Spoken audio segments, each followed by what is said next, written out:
Ya, assalamualaikum warahmatullahi wabarakatuh. Kembali lagi di channel Berita Guru Cerdas. Nah, kali ini saya akan membahas tentang seputar tanya jawab dari PPK paruh waktu ini. Nah, data ini saya dapatkan dari Deputi Bidang Sistem Informasi dan Digitalisasi Manajemen Aparatur Sipil Negara ya, teman-teman.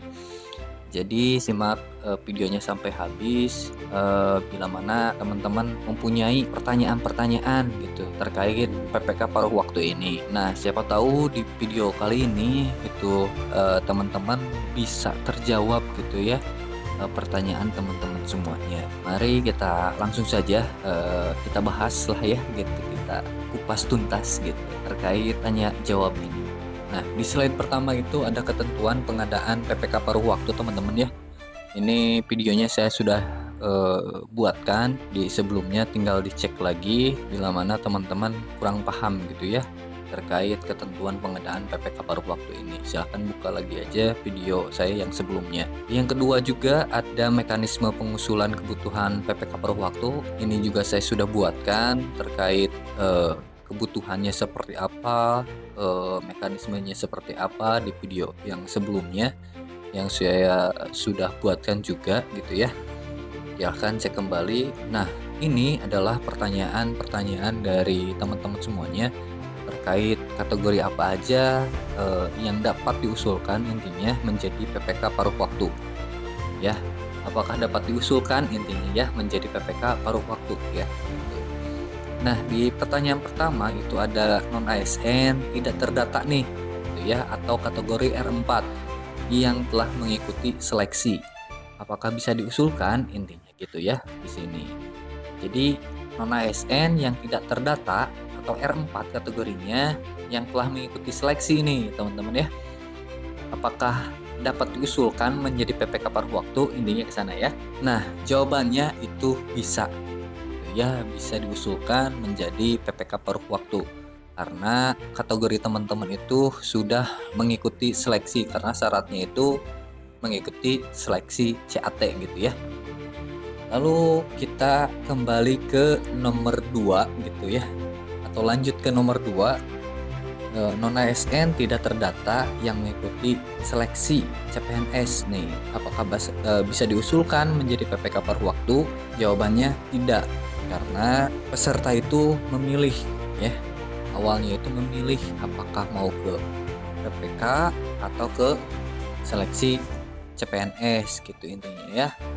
Jadi maka kalau teman-teman semuanya itu memilih mengikuti seleksi CPNS, berarti tidak bisa nih teman-teman ya, tidak bisa diusulkan menjadi PPK paruh waktu gitu teman-teman. Di nomor ketiga ada non ASN yang lulus namun mengundurkan diri nih ya. Mengundurkan dirinya banyak berbagai hal lah intinya. Ada yang mungkin telat memberikan berkas ataupun apa gitu ya. Nah, ini masih bisa nih teman-teman ya, masih bisa diusulkan menjadi PPK paruh waktu. Yang keempat ada non ASN yang lulus namun TMS nih di tahap keduanya. Jadi setelah intinya setelah apa ya, setelah pasca mungkin ya sudah tes gitu nyatakan lulus, tapi di tahapan selanjutnya gitu tidak lolos gitu ya, karena berkasnya mungkin kurang ataupun apa, atau tertinggal atau salah upload gitu ya. Nah, ini juga masih bisa diusulkan menjadi PPK paruh waktu nih teman-teman ya. Lalu di pertanyaan ke nomor 5 ada non ASN yang lulus namun tidak mengisi DRH nih teman-teman. Jadi ini dapat diusulkan nggak menjadi PPK paruh waktu? Nah, jawabannya itu tidak teman-teman, karena statusnya masih lulus gitu ya, lulus PPK intinya gitu. Di pertanyaan selanjutnya ada non ASN terdata yang TMS karena memilih formasi di luar instansi. Nah, ini tidak bisa diusulkan kalau misalkan apa ya, pelamar itu tidak mengikuti ujian CAT-nya teman-teman gitu ya. Tapi kalau misalkan mengikuti CAT-nya, kemungkinan ini bisa diusulkan menjadi PPK paruh waktu. Ini tergantung lagi kepada instansi setempat gitu, dapat diusulkan atau enggak, kebutuhannya ada enggak gitu ya. Yang terakhir ada non ASN terdata yang tidak hadir seleksi ini. Nah, ini tidak dapat diusulkan karena syarat wajib dapat lolos itu ya mengikuti seleksinya secara baik dan benar gitu ya, sampai proses akhir, sampai dinyatakan tidak lulus misalkan gitu ya teman-teman. Nah, kalau tidak hadir intinya tidak mengikuti mekanisme atau urutan gitu ya sampai akhir gitu. Jadi makanya ini tidak dapat diusulkan menjadi PPK paruh waktu teman-teman. Nah, di pertanyaan kedua selanjutnya ada status THK 2 nih. Jadi bagaimana untuk THK 2 yang tidak terdata di pendataan karena saat pendataan bekerja di SD swasta. Mau daftar di tahap kedua tidak bisa karena belum 2 tahun bekerja di SD negeri, sehingga tidak ikut ujian nih teman-teman ya. Apakah status THK 2 itu hangus, bisa modal K2 diusulkan ke paruh waktu?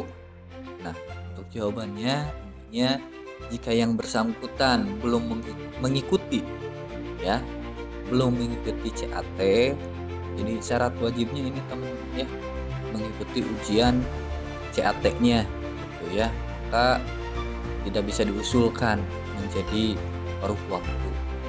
Jadi kalau misalkan THK 2-nya mengikuti ujian, maka ini kemungkinan bisa diusulkan menjadi paruh waktu teman-teman ya. Balik lagi tadi bagaimana nanti dinas terkait atau instansi terkait mengusulkan kebutuhannya ya.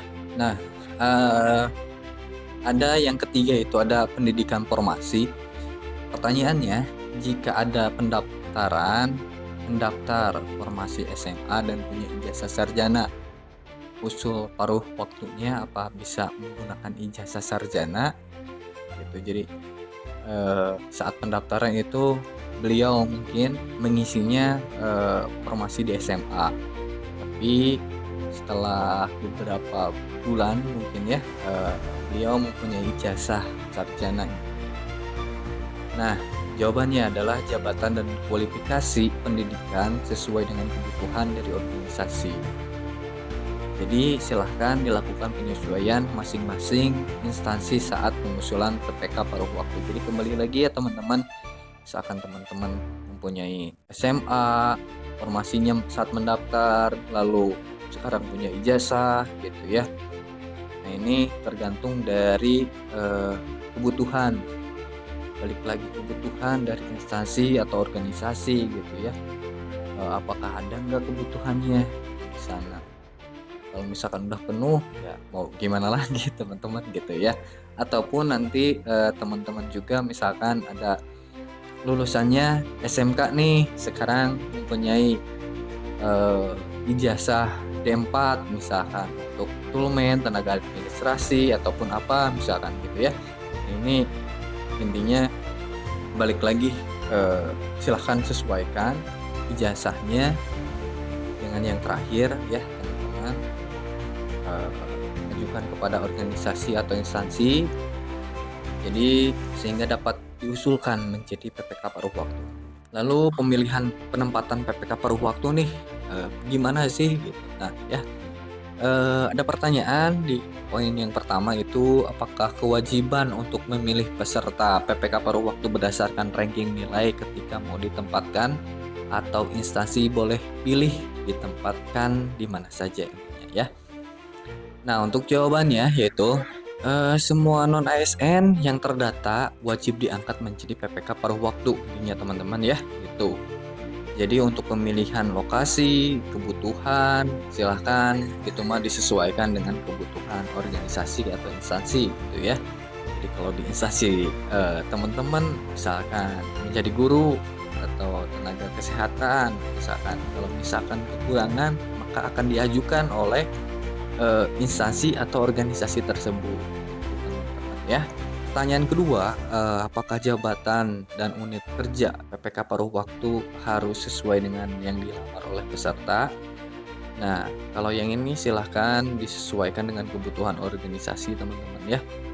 Balik lagi kebutuhan organisasi, kebutuhan instansi dengan catatan non ASN tersebut dengan catatan non ASN tersebut itu menduduki jabatan tersebut atau sesuai gitu ya dengan jasa. Ya, intinya harus sesuai dengan ijazah terakhir teman-teman gitu ya.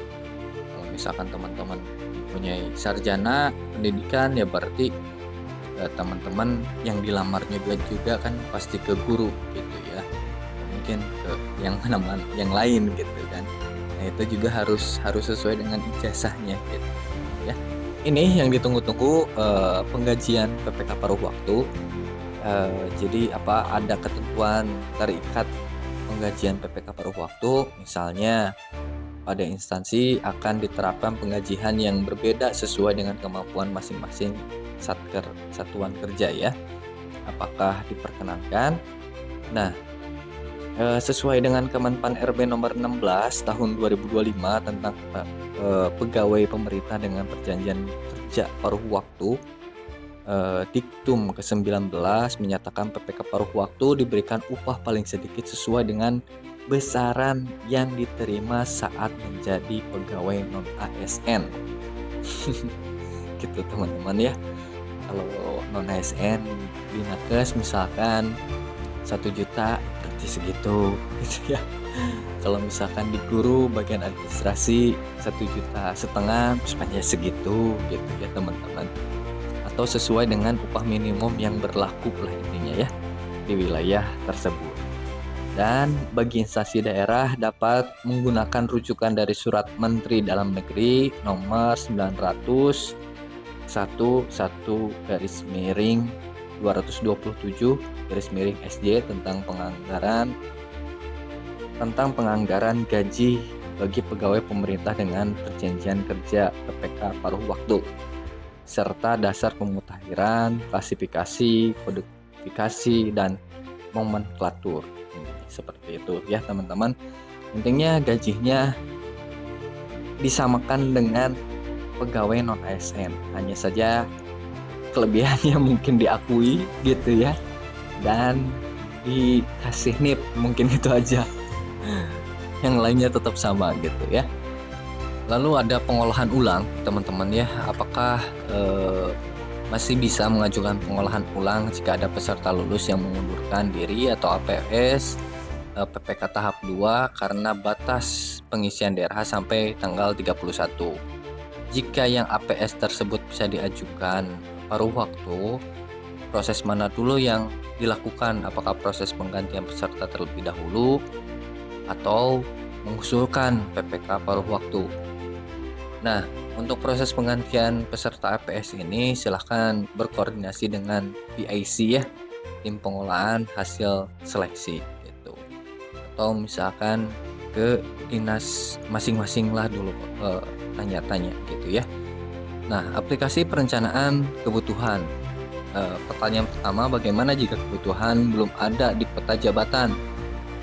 Nah, usulan PPK per waktu ini intinya melihat pada usulan peta jabatan karena untuk keperluan pengangkatan PPK per waktu yang intinya berdasarkan kebutuhan instansi tersebut gitu teman-teman. Kalau misalkan tadi nakes sudah penuh ya berarti instansi tersebut atau organisasi tersebut pasti tidak akan membuka lowongan gitu ya. Membuka lowongan karena kebutuhan sudah mencukupi intinya seperti itu misalkan ya.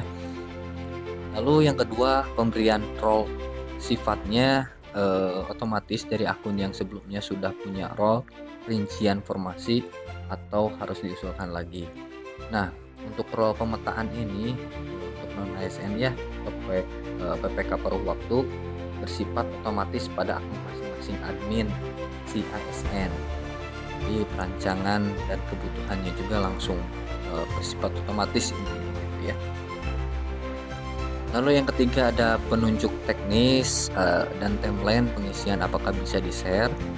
Nah, untuk timeline kami masih menunggu ya teman-teman dari arahan Kemenpan RB. Jadi simak aja terus gitu ya, pantau terus beritanya untuk timelinenya gitu ya. Yang keempat, ada pertanyaan terkait apakah bisa diusulkan sebagian dan kenapa pilihan mapping hanya ada tidak aktif bekerja dan meninggal dunia, apakah bisa ditambahkan jenis lainnya? Nah, harusnya seluruh jika masih aktif bekerja. Jadi kuncinya dengan SPTJM ya teman-teman, dan menjadi tanggung jawab instansi atau PPK. Pilihannya hanya dua untuk mengunci instansi yang hanya ingin mengusulkan sebagian dari luar alasan tersebut. Ya. Lalu di nomor 5 ada SPTJM digenerate otomatis oleh sistem. Penandatangannya apa bisa didelegasikan ke eselon 2 karena PPK masih kosong. Untuk SPTJM digenerate oleh sistem dengan lampiran sesuai dengan mapping instansi. Penandatanganan harus PPK atau PLT-nya. Jika belum, minta arahan ke Wasdal BKN gitu ya teman-teman. Yang keenam ada jumlah kebutuhan peta jabatan lebih sedikit dari jumlah yang dapat diusulkan paruh waktu. Nah, untuk jawabannya yaitu paruh waktu tidak mengurangi jumlah peta jabatan. Jika sudah diangkat ke penuh waktu, maka akan mengurangi peta jabatan seperti itu.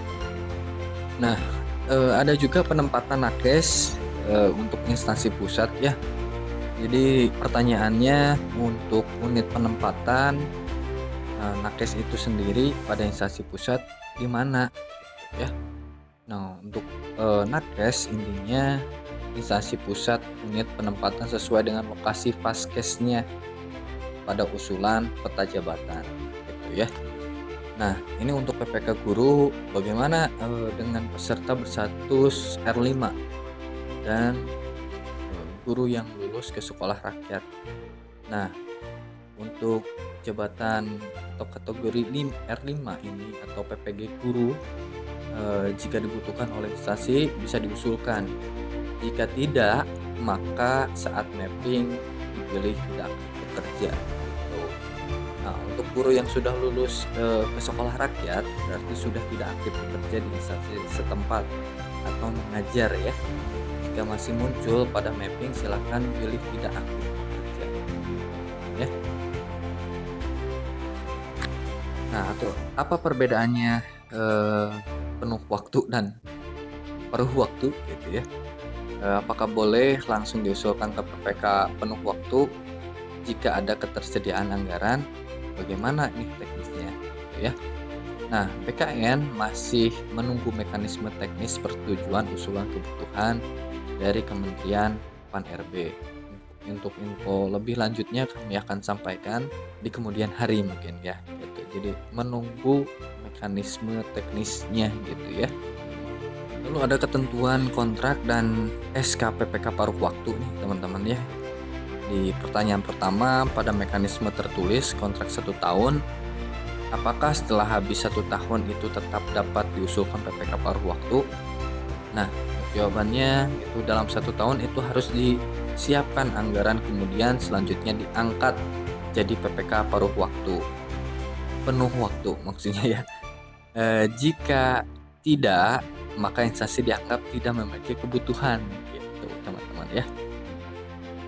Lalu di pertanyaan kedua, apakah pada SK PPK paruh waktu mencantumkan gaji? Nah, belum ada teknis kebijakannya teman-teman ya untuk yang gaji ini untuk paruh waktu ya. Namun arahnya lebih baik dicantumkan gitu, karena biar jelas mungkin nanti anggarannya berapa. Nah, jadi itu teman-teman terkait tanya jawab dari mekanisme PPK paruh waktu ini. Mudah-mudahan ada sebagian gitu ya dari teman-teman terjawabkan pertanyaan-pertanyaannya, atau kalau misalkan belum silahkan tuliskan di kolom komentar pertanyaan teman-teman. Mudah-mudahan admin bisa menjawab gitu ya, atau teman-teman yang lainnya yang paham gitu ya terkait mekanismenya nanti akan dijawab mungkin sama teman-teman di kolom komentar juga gitu. Terima kasih banyak sudah menonton. Wassalamualaikum warahmatullahi wabarakatuh.